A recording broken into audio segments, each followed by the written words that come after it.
बांग्लापारायाव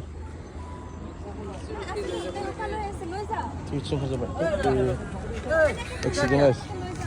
ओ दादा ओइ कहा माल खाइ किनि कारण नोंसोर लाखिना ओइ का हुन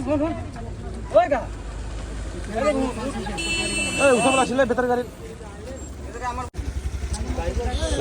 लोगोफोर मा बुंनो आरोना एक्सिडेन्ट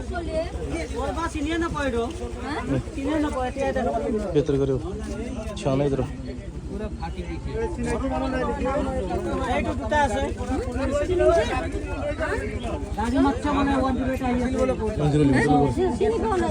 लोगोफोर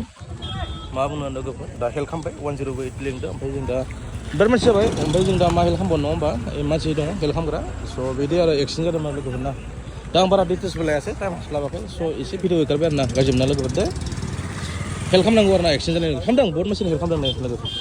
अके लोगोफोर बेबायदि एक्सिडेन्ट जादों आरो ना सोरनि प्रब्लेम मा जायो खुनु मिथिया ना सालदे मानसिनि लाइफखौ माला मा जायो मिथिया नङा होमबा बेनि गेजेराव हेल्प खालामनाया दायथ' नङा होमबा एसे नायबाय दा मानसिफोर फैदों नै हेल्प खालामबाय ना